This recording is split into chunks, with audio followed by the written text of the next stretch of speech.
Welcome to the Girl Scouts of West Central Florida Service Unit Manager Training.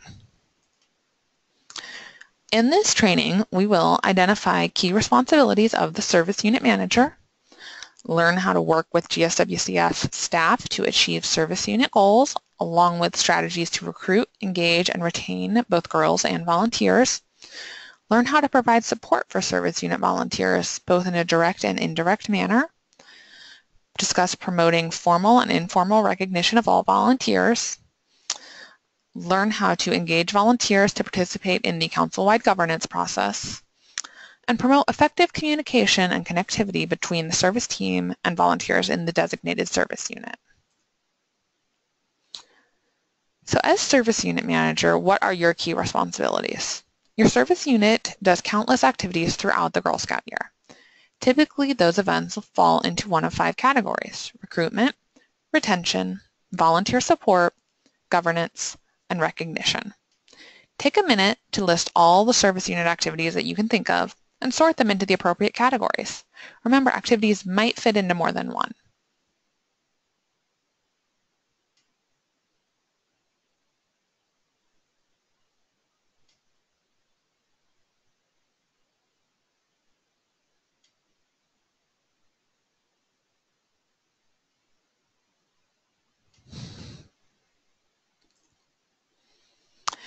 So now take a look at your list from the previous slide.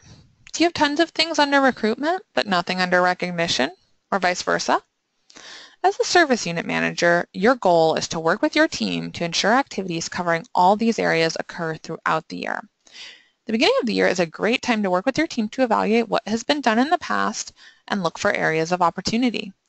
You should be working with your team to schedule events specifically targeted towards these categories in order to have a successful year. So one of your biggest challenges as service unit manager is going to be making sure the right people are in the right roles. Take a look at the introductions from a few volunteers below and think about what roles you could potentially place them in. Hi, my name is Dr. Jane Doe. I've worked at the Central Florida Children's Hospital for 17 years. My husband is a CPA for a local accounting firm, and we have a 9-year-old daughter and an 11-year-old daughter that we would like to find troops for. Hi, my name is Susie Q. I own my own party planning business. In addition, I like to travel and visit museums. I don't have any girls, but would really like to volunteer with Girl Scouts. Hi, my name is Sally Smith. I work for a local community grant foundation. I am a single parent of 3 13-year-old daughters, yes, teenage triplets. My daughters and I do lots of fun things together. Hi, my name is Leah Patel. I am a stay-at-home mom. My family is from India. We aren't too familiar with Girl Scouts. However, they did have Girl Guides where we came from. Each of these volunteers has unique skills, experiences, and talents. Think about how they could be useful in your service unit. Each membership year, service units have goals related to recruitment of new girls, retention of existing girls, and the family partnership campaign. Goals are set for service units in order to ensure that every girl is given the opportunity to be a Girl Scout and that those who are already Girl Scouts continue to have excellent experiences. So how will I know what our service unit goals are? Each membership year, your GSWCF Community Membership Manager and external recruiter will use available data to set retention and recruitment goals for the year. As the service unit manager, you are the key link between council and your team to promote these goals to the rest of your service unit. Take a minute to think about service unit strengths and challenges. How can you use these strengths to help you meet your goals? And how can you identify volunteers to help you overcome challenges in your quest to achieve those goals?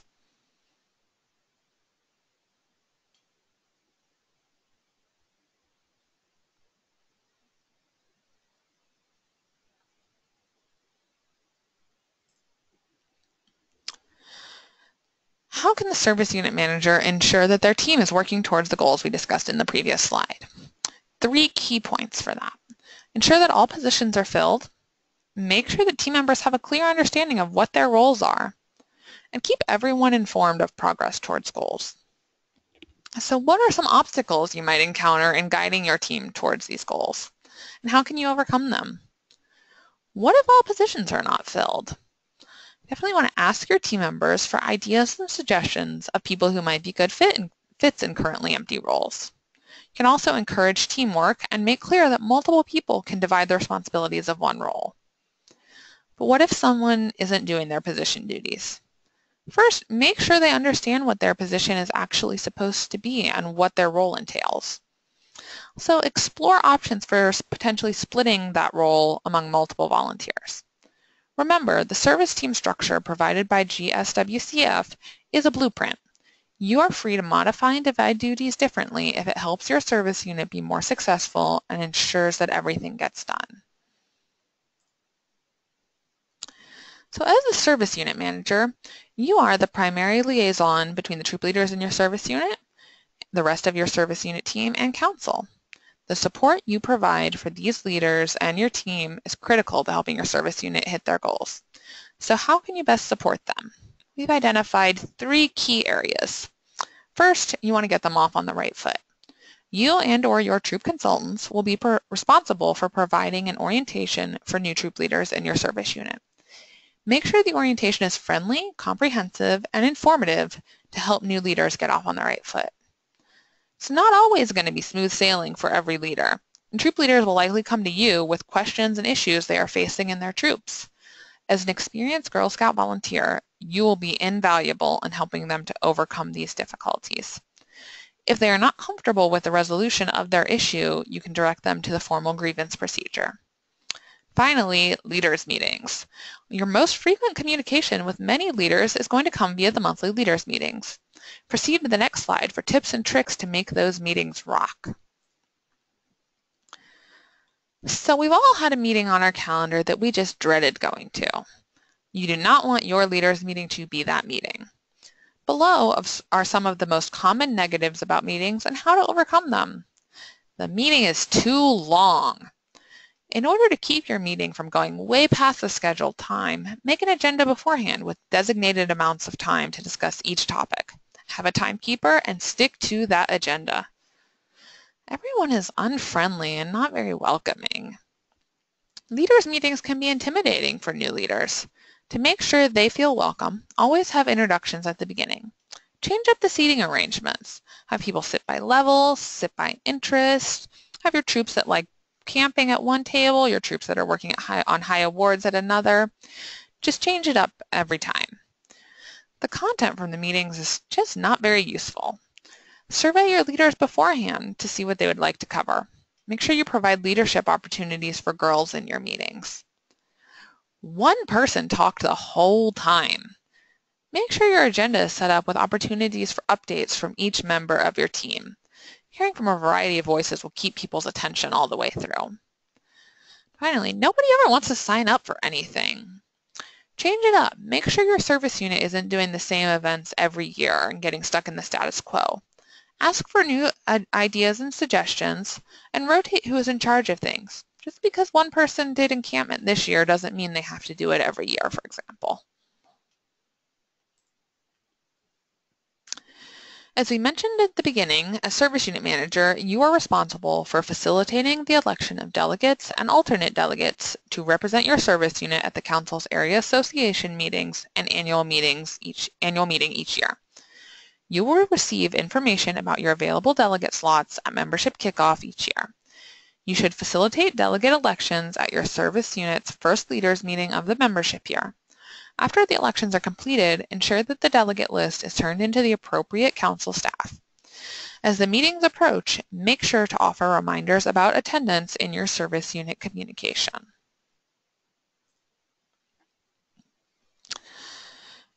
Everybody loves to be recognized for their good work.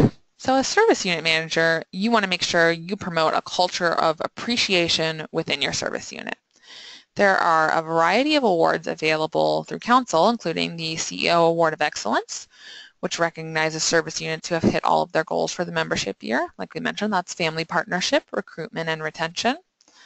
Volunteer recruiters have numerous incentives that they can earn each year for hitting their goal. And service units who achieve their family partnership goal are eligible for various awards. In addition, there are multiple council-level awards to recognize individual volunteers who go above and beyond in their service to Girl Scouts. But recognition doesn't just have to come from via formal awards, and it shouldn't. A simple thank you, recognition at a leaders meeting in front of their peers, or a gift from the girls can be just as appreciated. And recognition doesn't have to, and again shouldn't, wait till the end of the year. Set aside a few minutes at each monthly meeting to recognize someone for a job well done, or recognize them via social media. Send them a card in the mail. Promoting a culture of appreciation will keep your service unit happy and thriving.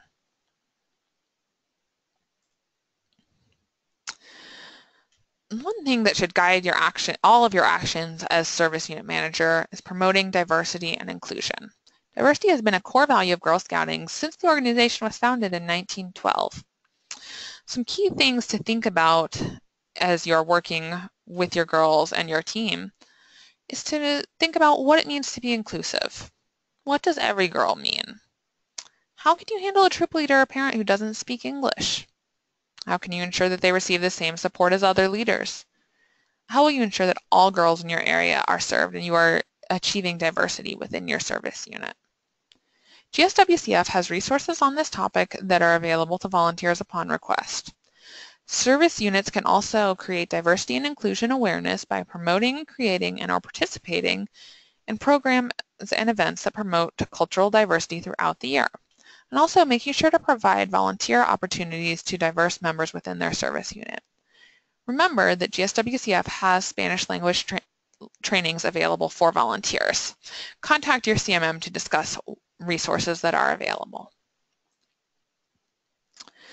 Really, service unit managers are very important volunteers because of the impact you make in the lives of girls, leaders, and other adult volunteers that you work with. You are the face of Girl Scouting in your communities, and you are a role model for others. As service unit manager, you can make a difference by understanding your role as a positive guide for adults and as an advocate for girl-centric programming and advancing Girl Scouts' mission statement, which of course is, Girl Scouting builds girls of courage, confidence, and character who make the world a better place. We look forward to working with you and providing you with the tools to have a fantastic Girl Scout year.